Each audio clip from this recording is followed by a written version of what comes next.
Hi everybody, welcome to another edition of the Oldish TV. My name is Karen Brown, and as always it is my pleasure to welcome you here with us today.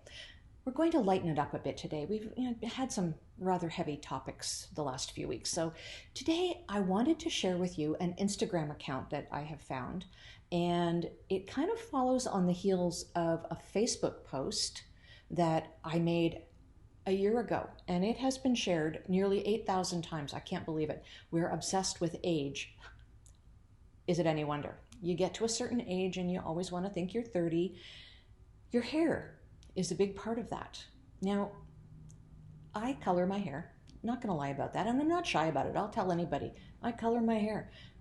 My hairstylist tells me I'm about 95% gray. I think she's being kind. I think it's about 100%. I had my grandparents on one side with that gorgeous white hair, pure white. I had my other two grandparents who had the salt and pepper gray hair. I got the salt and pepper gray hair. So did my brother. I don't know where the pure white went. We got salt and pepper. But I'm getting to a point in my life where I'd really like to stop coloring my hair. And I got super interested in the notion of that when I watched the Oscars this year and saw Jane Fonda. Did you see Jane Fonda? My gosh, her hair was stunning. I thought her hair was absolutely stunning. Now, if you watch Grace and Frankie, her Netflix show, or even if you watch anything that she does the last few years, you will know that she has shoulder-length blonde hair. She has let her hair go gray, and she has purposefully colored it in one fell swoop. Well, don't you know, but the colorist who did that for her has an Instagram account, which I recently discovered, and I'm going to share that with you.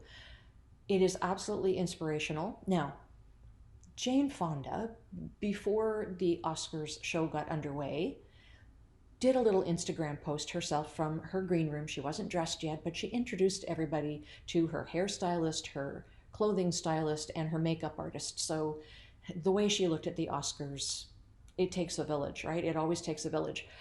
But when I saw the account of this colorist with real women, now granted, the after pictures are in his salon after a hairstylist has had at them, but they really make me think that this is something I should consider seriously.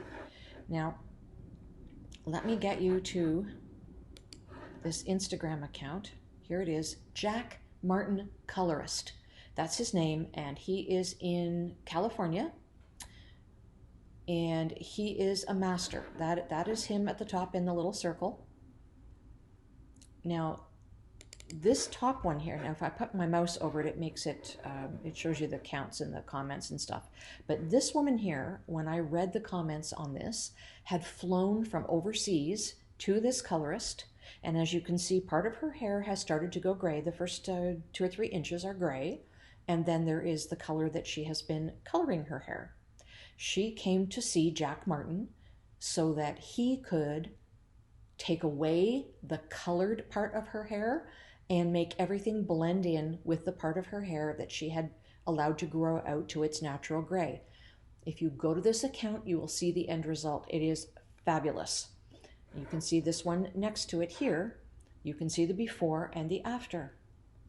Never mind the red. I would never be coloring my hair red. That's somebody being funny about the coronavirus. Look at this one. This one here is stunning. This woman has been coloring her hair blonde, and he has done her hair to match her gray, but has also given her a really chic haircut. Fantastic. Now you see a picture over here. You recognize that woman? Sharon Osbourne? Yes, it's the same colorist. If you've been watching her show, which is, I believe, The Talk, you will know that she debuted this new haircut a couple weeks ago. She stopped coloring her hair, that iconic red that she's been doing for years and years and years, and has gone gray. And this is the same guy that did it. Look at this one next to it. This longer haired woman with the salt and pepper gray hair. Now that's kind of the salt and pepper that my hair is. Look at how he does this. This is stunning. There's Jane Fonda you see down in this row over here. This is absolutely stunning. And there's Jane Fonda again with him, and her hair, I'm sure it's done, but it's not done the way it's done for the Oscars. It looks really nice. Here's another woman over here with salt and pepper hair. And down here, this is gorgeous. This one here in the middle, gorgeous. She looks very young. She really does. There are scads and scads of them. And there's somebody with curly hair. He's doing the same thing. Look at this woman here. This woman here looks younger with her gray hair than she did with her colored hair. Don't you think? Look at that. That's gorgeous. So it's partly the color, it's partly the haircut. Look at that. I'm just absolutely blown away by the possibilities here. You know, do you get to that point? My colorist has done a really good job with my color, unbeknownst to the guy that invented this formula. This is Schwarzkopf color, and that is the same color company that this Jack Martin colorist is with. That doesn't matter. I'm sure that a lot of coloring companies have similar colors. But anyway, he mixed up this color, which is a darker shade of brown with some red highlights toned in there. And he didn't know it, but that is actually the color my hair was when I was a kid. Several years after I had been going to him, he met my younger daughter, who has exactly the same color that I had. And he was blown away by how close the color match really was.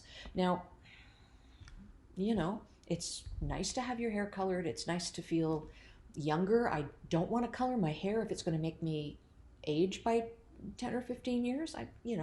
Vanity plays a role. Not going to lie. But I am really interested in hearing your stories. Did you wait till all your kids were married so that all the pictures looked alike? And then you let your hair go gray? Have you never colored your hair?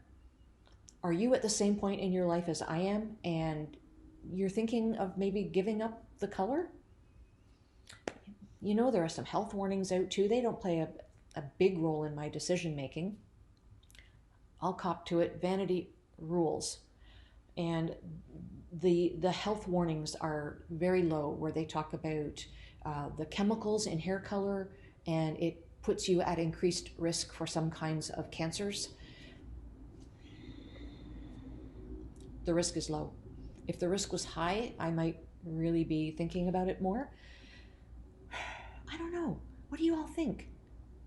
Let's have a discussion about this. We can have that discussion, can't we? What have you done? Or what have you not done? Are you thinking the same as me? Are you thinking it's time? You want to wait another few years? I may pop up on one of these oldest shows with gray hair one day. And this business of going to somebody like Jack Martin, and my hairdresser here knows how to do this as well. There are people who will just stop coloring it and let it grow out. That just freaks me out, the idea of having, this much gray hair and having it grow, and then cutting it short at a certain point. That just makes me nuts. The alternative is about 8 hours in the salon, but then you're done. All in one day, you are done. From a cost perspective, according to my hairdresser, it's really kind of going to be the same, whether you let it grow out or do it all in one fell swoop. So cost is really not the issue we want to look at. It's vanity. Tell me what you think. Tell me in the comments below what you're doing about your gray hair. And if you're a guy and you're watching this, I want to know what you think too, because lots of guys are coloring their hair now. It's not just women. No, it's not. So let me know what you think about that, and we'll have a look at those comments and carry on our discussion offline.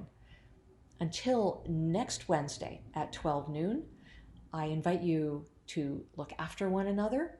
And as we say at the end of every show, it does take a village to age a senior.